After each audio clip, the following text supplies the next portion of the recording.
A bank in Kyiv. Early morning. A man walks up to an ATM on the street. He doesn't insert a card. He doesn't press a button. He just stands there. At a time he already knows the machine comes alive on its own. It starts dispensing cash, 20s, 50s, the full tray. The man fills a bag. He walks away. The machine stops. No card was used. No alarm was triggered. No one forced anything. The bank's own computers told the machine to do it. And somewhere, 1,000 miles away, a group of people were watching it happen through the bank's own security cameras.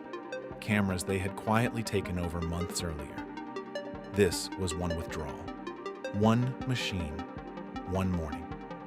By the time it was over, they had taken more than $1 billion from over 100 banks in 40 countries. And almost none of it was ever recovered. It started the way almost all of these stories start, with an email. Sometime around late 2013, employees at a Russian bank received a message. It looked ordinary. It appeared to come from a colleague, or a trusted institution, or a legitimate business contact. Attached was a document, a Word file, or a CMS attachment, something routine. One employee opened it. That's all it took. The attachment carried malware. The moment it ran, it quietly installed itself on the employee's computer and reached out to a remote server controlled by the attackers. The bank's network now had a visitor, an invisible one. The group behind it would come to be known as Carbanak, named after the malware itself. Security researchers at Kaspersky Lab would later piece together what they had done, and the picture that emerged was unlike almost anything seen before. Because most bank robbers want to get in and out fast, Carbanak wanted to stay. Once inside a bank's network, they didn't rush. They waited. They watched. They moved sideways, from the first infected computer to the next, and the next, slowly mapping the entire internal network of the bank. They were looking for specific machines. The computers used by administrators, the systems that controlled money transfers, the terminals connected to the ATM network. This took time, weeks, sometimes months, and the entire time they were learning. They installed software that recorded video of employees' screens. They captured keystrokes. They watched through the bank's own internal cameras and through screen recordings exactly how the staff did their jobs, how a transfer was authorized, what the internal software looked like, what a normal transaction felt like. They weren't just stealing access, they were studying the bank until they could impersonate it perfectly. Because the goal wasn't to break the system. The goal was to use the system exactly as it was designed to be used, while looking to every automated check completely legitimate. That is what made Carbanak almost impossible to catch when they were finally ready, when they understood a bank completely. They had 3 different methods, and they chose based on what each bank's systems allowed. The first method was the ATM. They could instruct a specific ATM to dispense cash at a precise, prearranged time. No card, no account. A person, a mule, would simply be standing there when the machine came alive, ready to collect. The withdrawal didn't come from any account. It came from a command sent through the bank's own infrastructure. The second method was the transfer. Using their access to the bank's internal systems, they moved money electronically into accounts they controlled, often in other countries, frequently routed through China or the United States. To the bank's monitoring systems, these looked like legitimate internal transfers, authorized by legitimate employees, because the attackers had learned exactly how to make them look right. The third method was the most elegant and the most quietly terrifying. They went into the bank's own databases and changed the account balances. They would find an account, sometimes a real customer's, and inflate its balance. An account with $1,000 would be edited to show 10,000. Then they would withdraw the difference, the 9,000 that had never existed, and the original balance would remain untouched. The real customer never noticed. Their money was still there. The bank had simply created and then lost. Money that was never real to begin with. Here is where the story stops sounding like a heist and starts sounding like an industry. This was not one bank. It was not 10. Carbanak hit more than 100 financial institutions across roughly 40 countries: Russia, the United States, Germany, China, Ukraine. Across 2 to 4 years, depending on which institution you count from. Individual thefts were capped deliberately. The group reportedly limited each individual ATM or transfer operation to around $10 million before moving on to the next target. Not out of mercy, out of strategy. Smaller, distributed thefts across many institutions are far harder to detect than a single enormous one.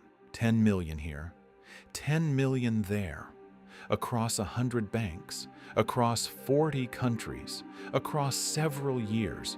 The total, by Kaspersky's estimate, exceeded $1 billion. It is, by most measures, one of the largest bank thefts in human history, and the overwhelming majority of the public has never heard of it. There was no dramatic vault, no alarms, no hostages, no getaway car, just emails, patience, and the bank's own machines doing exactly what they were told. For years, the people behind Carbanak were ghosts. Then, in March 2018, Spanish police, working with Europol, the FBI, and authorities in Romania, Belarus, and Taiwan, arrested a man in Alicante, a coastal city in Spain. His name was reported as Denis K., a Ukrainian national. Authorities identified him as the alleged mastermind of the Carbanak operation and its successor campaign, which used malware called Cobalt. The investigation painted a portrait.